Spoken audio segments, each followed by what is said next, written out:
You are about to ruin your life by saying hello. You don't feel it yet, but something is off before she even speaks. She stands too, still in a room full of movement. People orbit her without touching. Conversations bend slightly in her direction, then correct themselves as if they went too far. You almost turn away.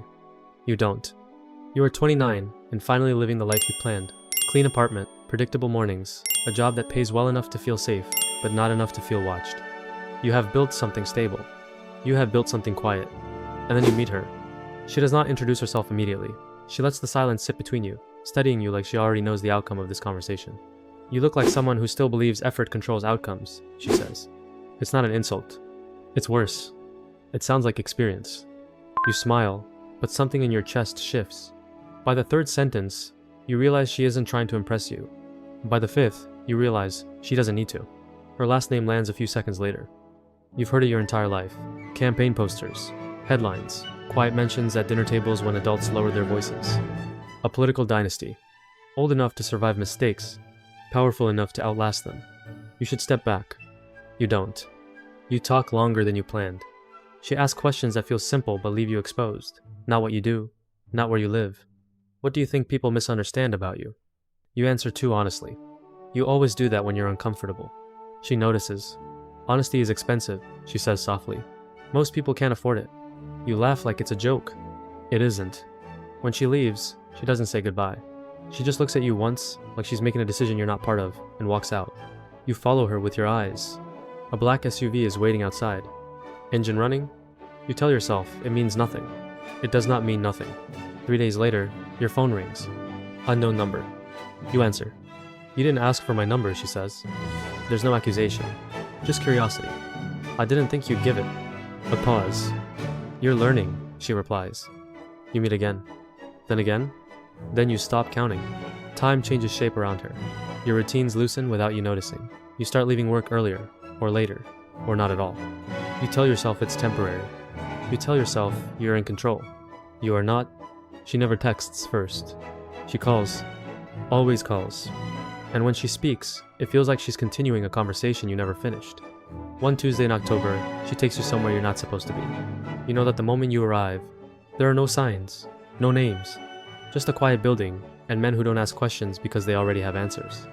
You hesitate at the door. She notices. You can leave, she says, right now. It sounds like permission. It feels like a test. You stay. You stay because you're curious. You stay because you're already invested. You stay because something in your life has been missing, and you think she might be it. Inside, conversations stop when she enters. Not completely. Just enough. Respect is quiet. Fear is quieter. You sit across from people whose names you recognize and realize something slowly, like a truth arriving late. Power is not loud. Power is patient. Later that night, at 4:12 a.m., you return home. Your apartment feels smaller. Not physically, just less important. You notice things you didn't before. The predictability, the safety, the limits. She stands by your window, looking out like she's memorizing a world she doesn't belong to. This is what it looks like, she says. What? Life without negotiation. You don't understand. Not yet. Weeks pass. Then months. You learn her patterns. She disappears sometimes. Not dramatically. Just unavailable. Calls unanswered. Messages ignored. Then she returns, like nothing happened. You almost ask where she goes. You don't. Some questions change the relationship. You're not ready for that. One night, she shows up with blood on her sleeve. Not much. Just enough. You freeze. She notices. It's not mine. She says it calmly, like she's clarifying the weather. You wait for an explanation. She doesn't give one. Instead, she sits down and takes your hand like she needs grounding. I wish you met me earlier, she says quietly. Why? Because then this would feel like a choice. It lands heavier than anything else she's said. That's when you understand something you've been avoiding. This is not casual. This is not temporary. This is gravity. And gravity does not ask. It pulls. You begin to change. Not all at once. Small things. You stop sharing details about your life with friends. Not because she tells you to. Because it feels unnecessary. You start canceling plans. Missing calls. Letting messages sit unanswered. Your world narrows. Not violently. Elegantly. Like something is being refined. Favors are footprints, she tells you one night. Every step leaves a mark. Eventually, someone follows them back to you. You ask what that means? She looks at you like you're still innocent. You'll understand when you start asking for things. You tell yourself you won't. You already have. You just haven't noticed. The first real cost arrives quietly. Your job. A project you've worked on for months disappears overnight, reassigned, no explanation. You're angry, confused. Then you mention it casually to her. She listens, nods. The next day, it's back. Not reassigned. Elevated. Better position, more authority, more visibility. No explanation. You don't ask. That's the moment something breaks. Not loudly, just a small internal shift. Effort used to control outcomes. Now influence does. Influence is just speed, she says. It makes things happen faster than they should. You realize something uncomfortable. You like it. That's the first twist. You thought you were observing her world. You were entering it. You tell yourself you can leave anytime. You tell yourself you're still yourself. You are. For now, winter comes. Then another. You are 31 when you meet her father. It happens in a quiet kitchen.